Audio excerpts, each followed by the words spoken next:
The rain did not arrive gently. It began on the evening of August 9th as a persistent heavy drumming on rooftops across Chengdu, a sprawling metropolis of 20 million people. By the early hours of August 10th, the drumming had become a roar, an unrelenting assault from darkened skies. Many residents awoke not to their alarms, but to the unsettling sound of water where it should not be, seeping under doors, gurgling up from drains.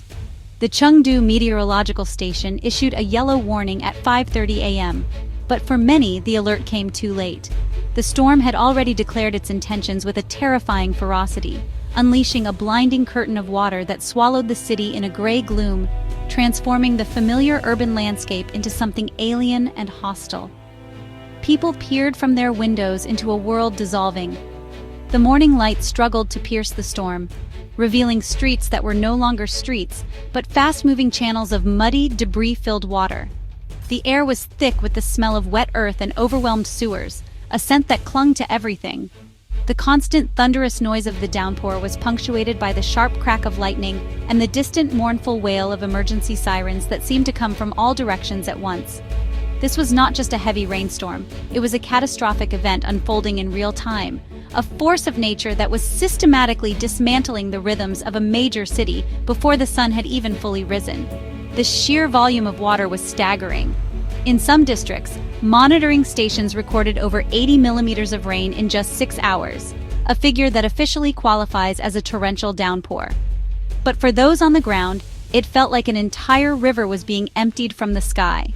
The city's drainage systems, engineered to handle significant rainfall, were quickly and completely overwhelmed. Manhole covers popped open, pushed aside by geysers of stormwater gushing up from below. The feeling was one of profound helplessness, as if the very ground beneath the city was surrendering to the flood, turning a modern urban center into a vast, murky lake. For the residents of Chengdu, the morning rush hour was not just disrupted, it was erased. The familiar sounds of traffic, horns, and the morning bustle were replaced by the sloshing of water and a growing sense of dread. People stood on balconies or stared from apartment windows, watching their world become submerged. A sense of disbelief hung in the air, a feeling that this could not possibly be happening on such a scale. But the rising water was undeniable, a relentless tide that crept higher and higher, claiming everything in its path and forcing millions of people to confront a new, terrifying reality. The city was under attack, not by an army, but by the sky itself. The devastation was most visible on the streets, especially in the low-lying districts of Jinjiang, Qingyang, and Wuhu. What were once bustling avenues lined with shops and office buildings became turbulent brown rivers. Cars, taxis, and delivery scooters were tossed about like toys, many floating aimlessly before becoming wedged against buildings or submerged completely. The water poured into the city's underpasses, filling them to the brim and creating hidden, dangerous traps for any vehicle that dared to enter. Traffic lights blinked uselessly over the churning water, their red and green lights reflecting on the murky surface, a surreal reminder of the order that had been so swiftly washed away. The city's arteries were not just clogged, they were drowned. Inside homes and apartments, a different kind of tragedy unfolded. In ground-floor residences and older neighborhoods with poor drainage, the floodwaters invaded with merciless speed. Families awoke to find water swirling around their ankles, then their knees.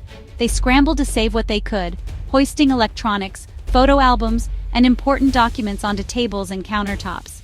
But it was a losing battle. The muddy water seeped into everything, ruining furniture, short-circuiting appliances, and soaking cherished possessions in a foul-smelling sludge. For many, the feeling was one of violation, watching a lifetime of memories and hard work destroyed in a matter of hours by the relentless intrusion of the flood. The commercial heart of the city suffered a crippling blow. Downtown supermarkets, boutique shops, and restaurants were inundated. Water shattered glass storefronts and poured into basements, destroying millions of dollars in inventory. For countless small business owners, the flood represented an existential threat. "Everything is gone," one shopkeeper told a local reporter, his voice heavy with despair. "We spent years building this business, and now, this. How do we even start to clean up?" Entire commercial blocks lost power and internet, severing their connection to the outside world and leaving them isolated islands in the sprawling floodwaters. The economic pulse of a vibrant city had been brought to a sudden, wrenching halt. Even Chengdu's high-tech zone, a symbol of the city's modern ambitions, was not spared. The gleaming office parks and residential complexes designed for the city's thriving tech workforce found themselves in the same desperate situation. Basements and underground parking garages filled with water, submerging expensive vehicles and critical infrastructure.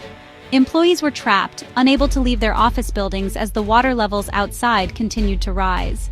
The flood served as a brutal equalizer, demonstrating that no amount of modern engineering or economic success could provide complete immunity when nature unleashed its full and unforgiving power on the urban landscape.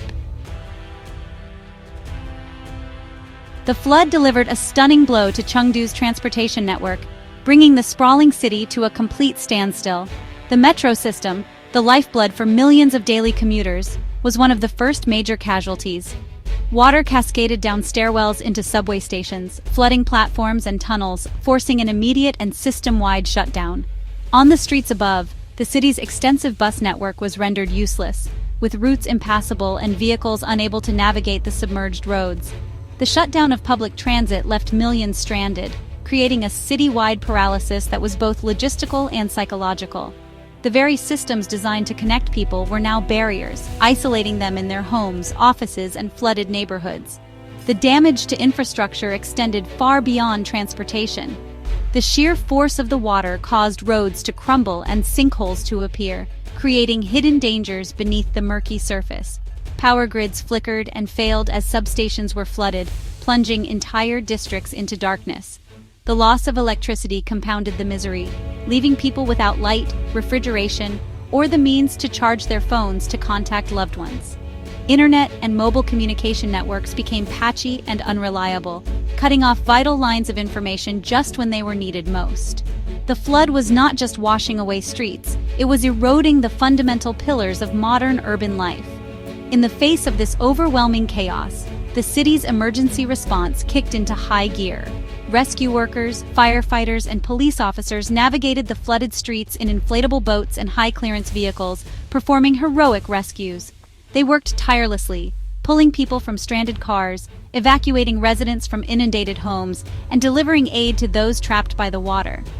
City crews were deployed with massive pumps, working around the clock in the pouring rain to try and drain the most critically flooded areas. Their efforts were a desperate, determined fight against the relentless water, a visible symbol of the city's refusal to surrender completely to the disaster. The response was not limited to official crews. A powerful wave of civic duty swept through the city as ordinary people stepped up to help. Volunteers organized on social media, creating groups to check on elderly and vulnerable neighbors. Local restaurants with their kitchens still intact cooked meals for rescue workers and displaced families.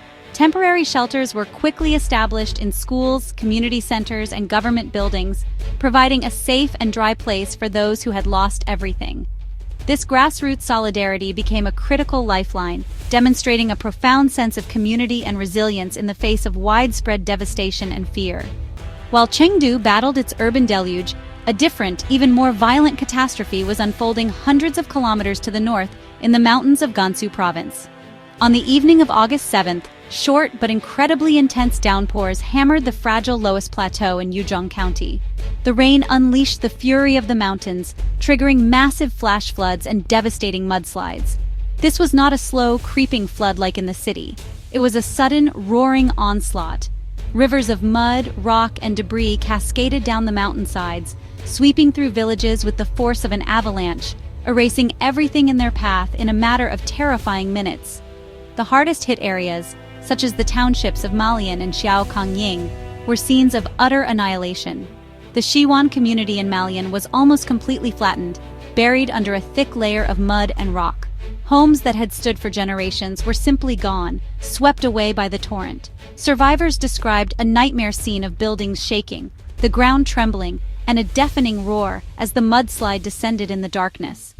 They spoke of running for their lives, scrambling uphill with only the clothes on their backs, while the sounds of crashing buildings and the cries of their neighbors were swallowed by the storm. The human cost in Gansu was immediate and heartbreaking. Official reports released on August 9th stated that the disaster had caused 15 deaths and left 28 people missing, with dozens more injured. However, many residents on the ground whispered their fears that the true toll was much higher. With entire villages cut off and communication lines down, They worried that many of the missing would never be found, buried deep beneath the mud. "They say 28 are missing," one survivor whispered to a journalist, "but we know whole families who are gone. How can it only be 28? This gap between official numbers and local fears created an atmosphere of deep anxiety and mistrust. The destruction of infrastructure was almost total, isolating the region from the outside world.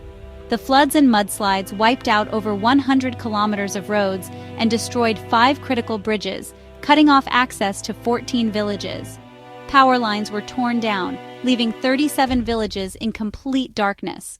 Communication was severed as 114 cell towers went offline. Even a piece of history was lost when the Yulong Bridge, a provincial heritage site built in 1763, was shattered by the force of the water. For tens of thousands of people, the disaster meant not only the loss of their homes, but also their connection to food, water, and emergency aid. They were trapped, surrounded by devastation. In Chengdu, the stories of survival were marked by a common theme of shock and disbelief. Li Wei, a young father living in the Wuhu district, described waking up to his children's cries. "I stepped out of bed and into freezing water up to my knees," he recounted. "The first thought was just panic. We grabbed the kids and waded through the dark to the stairwell. Everything we own is on the first floor. Our whole life just washed away."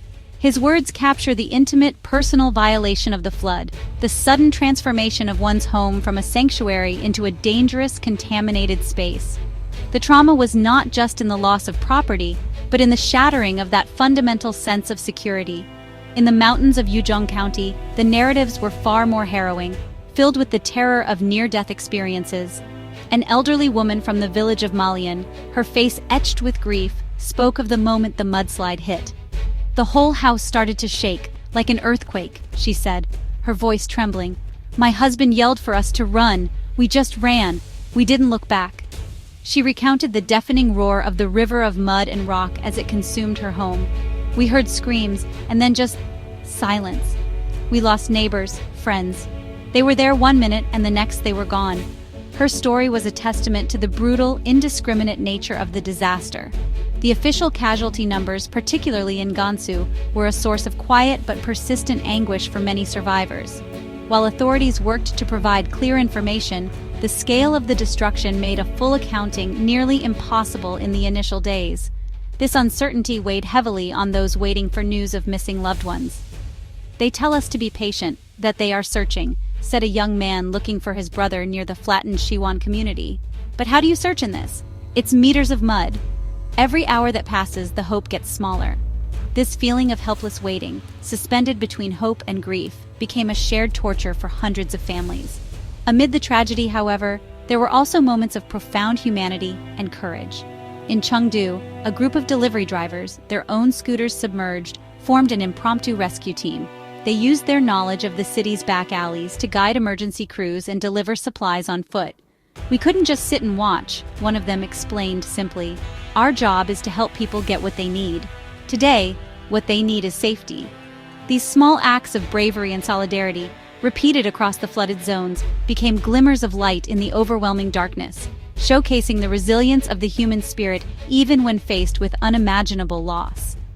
As the rains finally subsided and the floodwaters began to recede, the true scale of the devastation in both Chengdu and Gansu came into stark relief. The immediate task was immense and daunting, cleaning up a world buried in mud and debris. In Chengdu, streets were coated in a thick, foul-smelling sludge. City workers, aided by countless citizen volunteers, armed themselves with shovels, brooms, and high-pressure hoses. They worked tirelessly to clear roads, unblock drains, and haul away mountains of ruined furniture, waterlogged merchandise, and abandoned vehicles. The cleanup was a physically and emotionally draining process, a first step in the monumental effort to reclaim the city from the flood's grimy aftermath. The focus then shifted to assessing the structural integrity of the city and its services. Engineers began inspecting bridges, buildings, and electrical systems for damage, a crucial step before life could return to any semblance of normalcy. In Gansu, the challenge was even more severe. With roads and bridges completely destroyed, the first priority for military and emergency engineering corps was to carve out temporary access routes to isolated villages. These makeshift roads were lifelines, allowing for the delivery of critical supplies like clean water, food, and medical aid to communities that had been cut off for days. The work was slow and dangerous, often hampered by the unstable, muddy terrain. The human element of the recovery is perhaps the most challenging. Thousands of people were left homeless, their lives packed into temporary shelters or the homes of relatives. The psychological scars of the disaster run deep. Aid organizations and government agencies set up counseling services to help people process the trauma of losing their homes, their livelihoods, and in the worst cases, their loved ones. For many, the path forward is clouded with uncertainty. Rebuilding a house is one thing. Rebuilding a life and a sense of security is a much longer and more difficult journey, one that will take years of support and community effort. Yet, amidst the ruins, there is a powerful and determined spirit of hope. Neighbors are helping neighbors clear their homes. Community funds are being established to support small businesses that lost everything. In both the urban sprawl of Chengdu and the shattered mountain villages of Gansu, the flood, for all it took away, also revealed a deep well of resilience. The road to recovery will be long, expensive, and fraught with challenges. But the work has begun, driven by the unwavering belief that what was washed away can be rebuilt, and that through shared effort and solidarity, these communities will rise again from the mud.